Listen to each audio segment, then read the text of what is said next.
Hello friends, welcome to spicy home. இன்றைக்கி வந்து நாம் ஒரு ஸ்பெஷல் டிஷ்ஷுங்க, கொங்கு நாட்டு ஸ்பெஷல் சிக்கன் குழம்பு தான் எப்படி செய்யலான்னு பார்க்கலாம். அதுக்கு வந்து நாங்கள் நாட்டுக்கோழி தான் வாங்கி வச்சுருக்கேன். இதுக்கு வந்து மெயின் சின்ன வெங்காயம் தான் வேணும். இல்லை சின்ன வெங்காயம் இல்லை அப்படின்னா பெரிய வெங்காயம் வேணாலும் ஆட் பண்ணிக்கோங்க. நான் வந்து அதுக்கு சின்ன வெங்காயத்தை எண்ணெய் ஊற்றி ஃபஸ்ட்டு வணக்கிக்கலாம். இன்னொரு அடுப்பில் பேன் வச்சு கடுகு உளுந்து கருகாப்பில் தாளித்து விட்டு கொஞ்சமாக சின்ன வெங்காயம் பச்சை மிளகாய் போட்டு நல்லா வணங்கினதுக்கப்புறம் உங்கள் சிக்கன் அனுசரித்து நான் வந்து இப்போ 1 கிலோ சிக்கன் எடுத்திருக்கேன். அதுக்கு வந்து ஒரு 2 ஸ்பூன் இஞ்சி பூண்டு பேஸ்ட்டு, அதுவும் நல்லா வணங்கினதுக்கப்புறம் இந்த சிக்கனை எடுத்து அதுக்குள்ளேயே போட்டுக்கலாம்.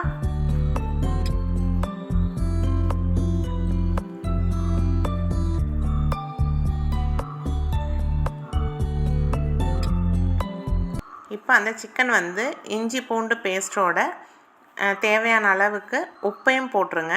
உப்பும் போட்டதுக்கப்புறம் அந்த சிக்கன் ஃபுல்லாக முழுகிற அளவுக்கு தண்ணி ஊற்றி மூடி வச்சுருங்க. அது கொஞ்சம் நேரம், நாட்டுக்கோழிங்கிறதுனால வேகிறதுக்கு கொஞ்சம் லேட் ஆகும். அதனால் வந்து கொஞ்சம் நேரம் அது வெந்துக்கிட்டு இருக்கட்டும். நம்ம அதுக்குள்ளே மசாலா வந்து ரெடி பண்ணிடலாம். இதுக்கு ஓரளவுக்கு தண்ணி நிறையாவே ஊற்றலாம். ஏன்னா இது வந்து தண்ணி குழம்பு தான். அதனால் வந்து நீங்கள் தைரியமாக எவ்வளோ வேணாலும் தண்ணி ஊற்றிக்குங்க. இப்போ பார்த்திங்கன்னா வெங்காயம் வந்து நல்லா வணங்கிடணும்.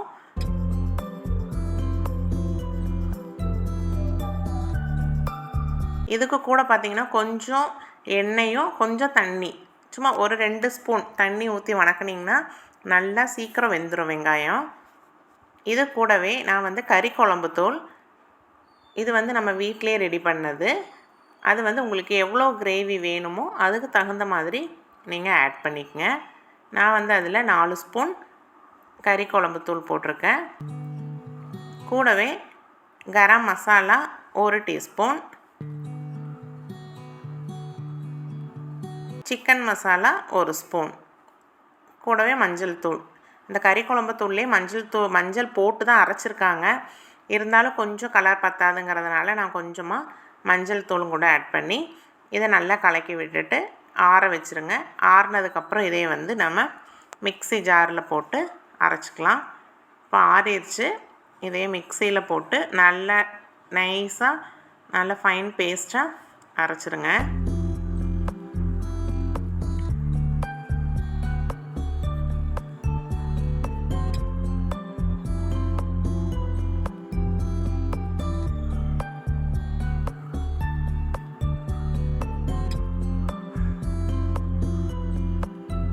நல்லா ஆறுனதுக்கு அப்புறமா அரைங்க. இப்போ இதை அரைச்சதில் கொஞ்சமாக வந்து நம்ம கறி வறுவலுக்கு நான் வந்து எடுக்காமல் விட்டுட்டேன். கொஞ்சம் கறி வறுவலுக்கு வந்து அந்த மசாலாவை கொஞ்சம் இதவே வந்து கொஞ்சம் எடுத்து வச்சுக்குங்க. நான் வந்து அதை வீடியோ எடுக்க மறந்துட்டேன். இப்போ அந்த மசாலாவெல்லாம் நல்லா தண்ணி ஊற்றி நல்லா கரைச்சி எடுத்துக்கலாம். இதிலே வந்து உங்களுக்கு எவ்வளோ குழம்பு வேணும் அதுக்கு தகுந்த மாதிரி நீங்கள் ஆட் பண்ணிக்கங்க. ஏன்னா இதை ஊற்றுனதுக்கப்புறம் கொஞ்சம் தான் சுண்டும், ரொம்ப வந்து ஏன்னா கறி இதிலே பாதி வெந்துடும், இன்னும் கொஞ்சமாக தான் சுண்டும். அதனால் உங்களுக்கு கறி வந்து இது குழம்பு வந்து எவ்வளோ வேணுமோ அந்த குவான்டிட்டிக்கு அனுசரித்து நீங்கள் தண்ணி ஊற்றிக்கங்க. இது வந்து நாங்கள் வந்து ரொம்ப தண்ணியாட்ட வைப்போம். இதே இது உங்களுக்கு கிரேவி டைப்பில் வேணும் அப்படின்னாலும் தண்ணியை குறைச்சி ஊற்றுனீங்கன்னா அதுவும் டேஸ்ட் வந்து நல்லாயிருக்கும். இப்போ இது நல்லா கொதித்ததுக்கப்புறம் கறி வந்து ஒரு 3/4 வேக்காடு வெந்ததுக்கப்புறம் நாங்கள் வந்து தேங்காய் ஊற்றுவோம். ஒரு சிலர் வந்து தேங்காய் ஊற்ற மாட்டாங்க, அதோடவே வச்சுக்குவாங்க.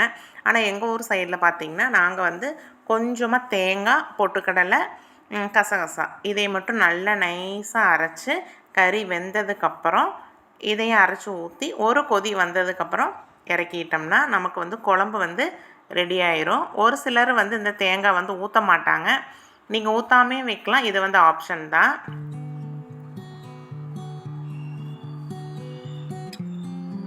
இப்போ இந்த தேங்காய் ஊற்றுனதுக்கப்புறம் நல்லா ஒரு கொதி விட்டுருங்க.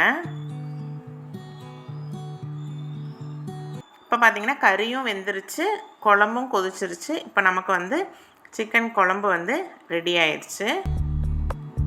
இப்போ நான் இது பக்கத்துலேயே வந்து நிதிக்குட்டி வந்து இந்த தண்ணி குழம்பு சாப்பிட மாட்டான். அதனால் அவனுக்கு ஒரு 4-5 பீஸ் எடுத்து கொஞ்சம் கிரேவி மாதிரி ஆல்ட்ரேஷன் பண்ணிகிட்ருக்கேன். இப்போ இந்த குழம்பை மட்டும் தனியாக எடுத்துட்டு அதுக்குள்ளே இருக்கிற கறியைத்தான் வந்து நாம் வறுவல் பண்ணணும். இதுக்கு மல்லி இலை கட் பண்ணி போட்டுக்கலாம். நான் வந்து எந்த பாத்திரத்தில் குழம்பு எடுக்கிறனோ அதில் வந்து மல்லித்தலையை கட் பண்ணி போட்டிருக்கேன்.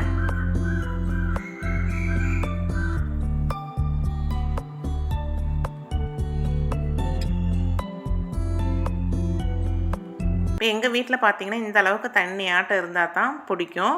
கொஞ்சம் கெட்டியாக இருந்தாலும் பிடிக்காது. அதனால் நான் கொஞ்சம் தண்ணியாட்டத்தை வச்சுருக்கேன். நீங்கள் வந்து இன்னும் கொஞ்சம் கெட்டியாக வேணாலும் வச்சுக்கலாம். இப்போ கறி வறுவலுக்கு எண்ணெயில் கடுகு உளுந்து போட்டு தாளித்து விட்டுக்கலாம்.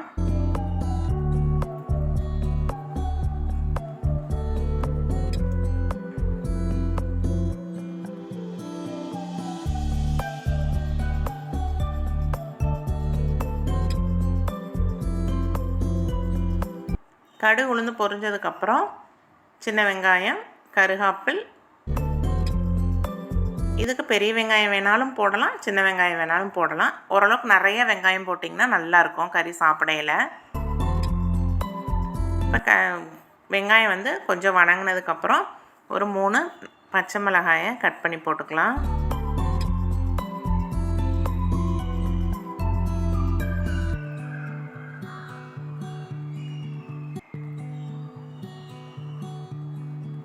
இப்போ நல்ல வெங்காயம் வணங்கிடுச்சு. நாம் வந்து அந்த மசாலா எடுத்து வச்சுருந்த மசாலாவை சேர்த்துக்கலாம்.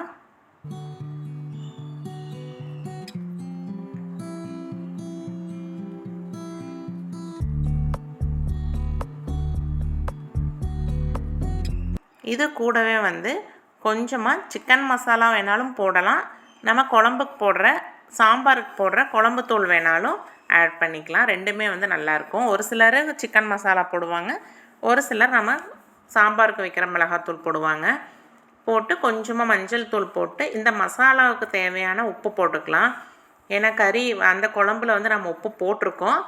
இந்த வறுவலுக்கு தேவையான அளவு, இந்த மசாலாவுக்கெல்லாம் தேவையான அளவுக்கு உப்பு போட்டு இது வந்து நல்லா பச்சை வாசனையெல்லாம் போகிற வரைக்கும் நல்லா எண்ணெய் பிரிஞ்சு வரணும். அது வரைக்கும் வந்து நல்லா கொதிக்க வச்சுக்கோங்க. இந்த ஸ்டேஜ்லேயே வந்து மல்லித்தலையும் போட்டுடலாம். இது பார்த்திங்கன்னா நல்ல எண்ணெயெல்லாம் பிரிஞ்சு வந்துருச்சு. இப்போ நாம் குழம்பையெல்லாம் வடிச்சிட்டு அந்த சிக்கன் மட்டும் வச்சுருக்கோம். அதை இதிலையே போட்டு நல்லா கிளறி விட்டிங்கன்னா வறுவல் வந்து ரெடி ஆயிரும். இதுவுமே வந்து உங்களுக்கு கிரேவி டைப்பில் வேணும் அப்படின்னா கிரேவியாட்டம் வச்சுக்கலாம். இதவே நல்லா ட்ரையாக ரோஸ்டாட்டம் வேணாலும் ட்ரை ரோஸ்ட்டு பண்ணிக்கலாம். இதுதான் வந்து சிக்கன் வறுவல். நாங்கள் வந்து இப்படி தான் செய்வோம். இந்த ரெசிபி நீங்கள் கண்டிப்பாக ட்ரை பண்ணி பாருங்கள். கொங்கு அங்கெல்லாம் வந்து எல்லாருக்குமே இது தெரியும். தெரியாதவங்க ஒரு டைம் கூட செஞ்சு பாருங்கள். அடுத்து நான் வந்து மீஷோவில் ஒரு 2-3 ப்ராடக்ட் வந்து ஆர்டர் பண்ணியிருந்தேன். இது வந்து உங்கள் எல்லோரும் வீட்லேயுமே இருக்கிற ப்ராடக்ட்டு தான். நான் வந்து இப்போ தான் ஆர்டர் போட்டிருந்தேன். சரி, அதனால் உங்கள்கிட்டையும் காமிக்கலாம் அப்படின்ட்டு தான் இன்றைக்கி அதை ஓப்பன் பண்ணுறேன். நீங்கள் எல்லாருமே யூஸ் பண்ணிகிட்டு இருப்பீங்க. நீங்களும் இது வந்து எப்படி இருக்குது அப்படின்னு சொல்லி எனக்கு மறக்காமல் கமெண்டில் சொல்லுங்கள். நான் வந்து என்ன ஆர்டர் போட்டிருந்தேன்னா இந்த ஸ்பூன், கத்தி இதெல்லாம் வைக்கிறதுக்கு தான் 2 ஸ்டாண்டு ஒரே மாதிரி ஆர்டர் போட்டிருந்தேன். இது நான் வந்து நினச்சேன் இன்னும் கொஞ்சம் அகலம் கம்மியாக இருக்கும்னு நினச்சேன். ஆனால் இது கொஞ்சம் அகலமாகவே நல்லா இருந்துச்சு. பார்த்தா சில்வர் டைப்பில் வெயிட் இல்லை, வெயிட்லாம் இல்லாமல் இது வெயிட்லெஸ்ஸில் தான் இருந்துச்சு. அடுத்து இது என்னென்னு பார்த்தீங்கன்னா நம்ம தோசைக்கெல்லாம் ஆயில் ஊற்றுறோம் இல்லைங்களா, அந்த பாக்ஸ் தான் வந்து ஆர்டர் போட்டிருந்தேன். இது மோஸ்ட்லி எல்லார் வீட்லேயும் இருக்குது. நான் வந்து சரி உங்கள்கிட்டையும் கூட ஷேர் பண்ணலாம் அப்படிங்கிறதுக்காகத்தான் நான் வந்து வீடியோ எடுத்தேன். நான் உங்களோட ரிவ்யூலாம் பார்த்துட்டு தான் நான் வந்து இதை வந்து ஆர்டர் போட்டேன். இருந்தாலும் நீங்கள் வந்து நான் இப்போ தான் வாங்கியிருக்கேன், எப்படி இருக்குதுன்னு சொல்லி மறக்காமல் கமெண்டில் சொல்லுங்கள். இதுவுமே பார்த்திங்கன்னா உள்ளே வந்து இந்த சிலிக்கான் ப்ரஷ்ஷு பாக்ஸு பார்த்தா கண்ணாடி மாதிரி இருக்கும், ஆனால் கண்ணாடி அல்ல. இதுவும் நல்லா இருந்துச்சு.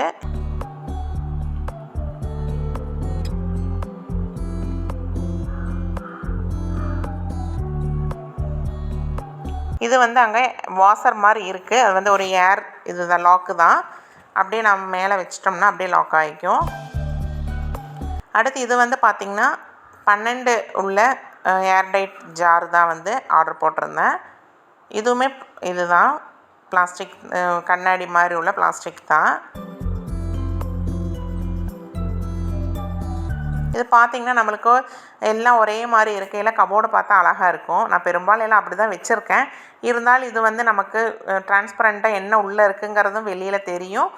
பாக்ஸும் பார்த்திங்கன்னா நல்லா ஏர்டைட்டாக எது போட்டு வச்சாலும் அப்படியே இருக்கும். அதனால தான் நான் சரின்னு சொல்லி இதுவும் கூட 12 பாக்ஸு ஆர்டர் போட்டிருந்தேன்.